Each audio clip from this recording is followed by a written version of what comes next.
Hey everyone, welcome to my channel. I hope you're all doing well.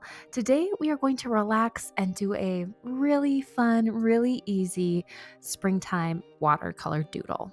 For materials, you just need some watercolor paper, a watercolor palette, a brush. I'm using a quill brush, number 6. I also have water, paper towels, and an artist pen in black.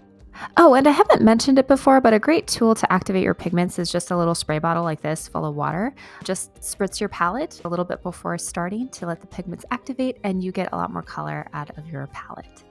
I used to just drop water in with my brush and wait, but I've seen other people using the spray bottle and it does work quite well.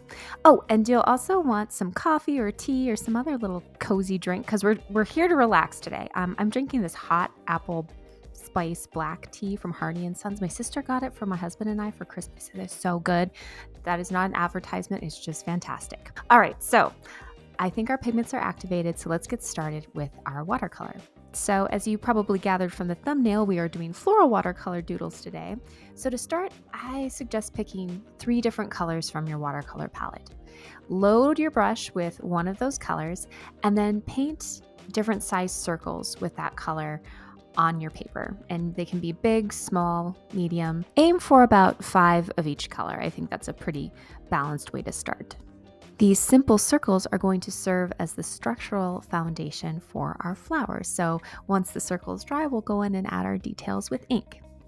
And you'll actually want each set of circles to dry a little bit before you add another color. This will help the circles hold their structure and prevent the colors from bleeding into one another. I'll show you what I mean with this circle right here. Notice how the magenta is bleeding into that yellow. It's because the magenta isn't quite dry yet there. Unlike this second circle and this third circle that I've painted here, notice how they hold their shape. It's because the magenta has dried. And I am going to lay down one more yellow-green circle, but not quite yet. I think I want to add my third color first so I can layer the yellow-green on top. And I think for my third color, I'm going to use a blue. I'm not sure which blue, so I'm gonna maybe just mix them all together. I think part of what makes art exercises like this so relaxing is that you are here to just experiment and play. There's no right or wrong way to do things. You have a general formula that you follow just to kind of give you a direction, but the rest is up to you. I think I found some of my favorite color combinations by doing exercises like this and just seeing how things look together and not judging it as good or bad, but recognizing when I do find something I really like.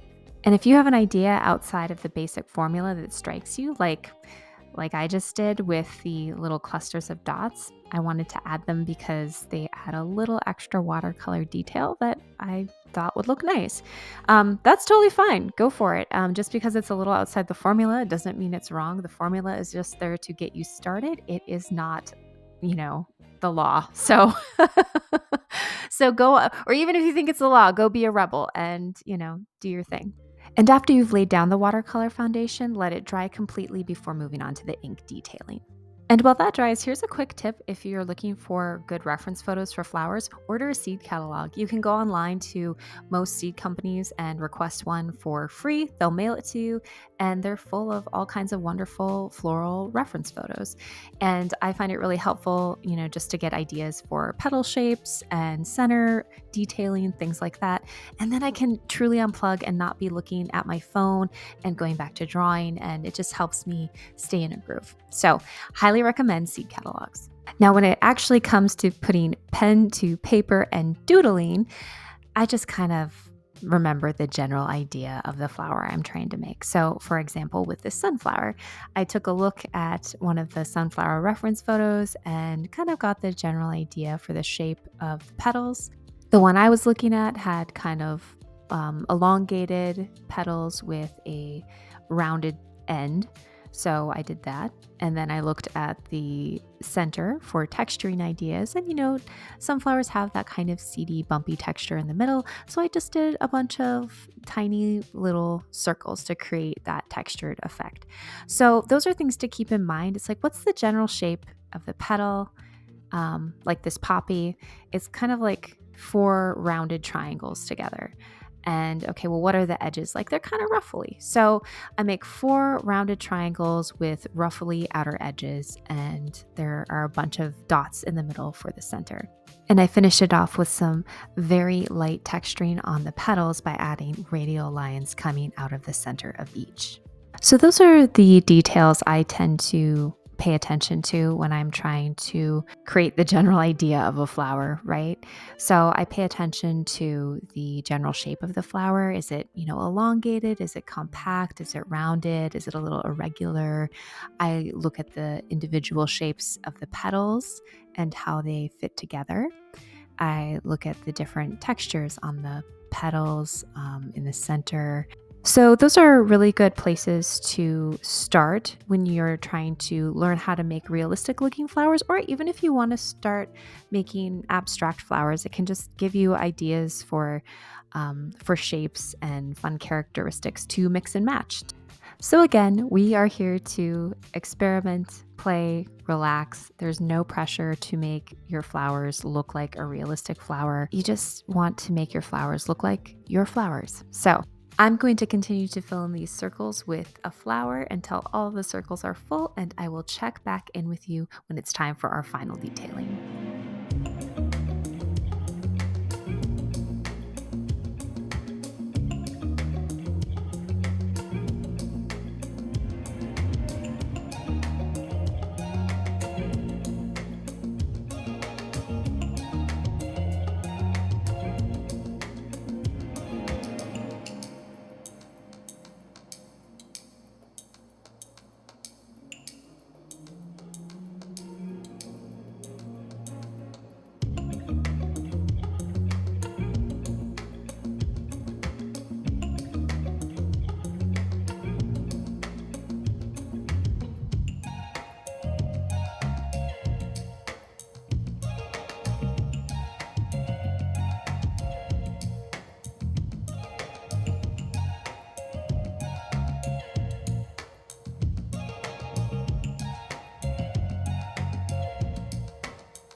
All right, the flowers are finished. So let's move on to our final detailing, which will be leaves and stems.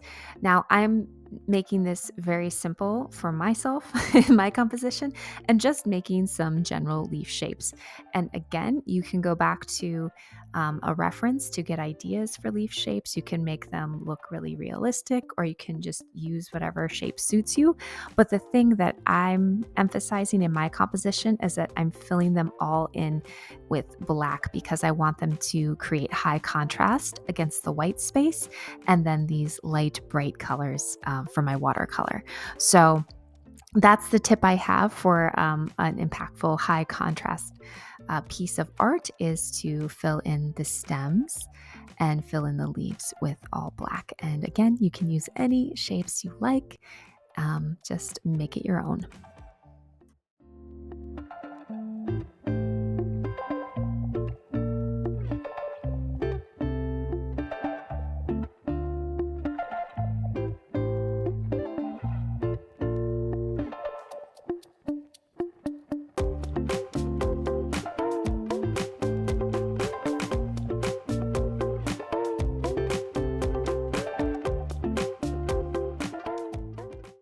And this flower doodle is complete.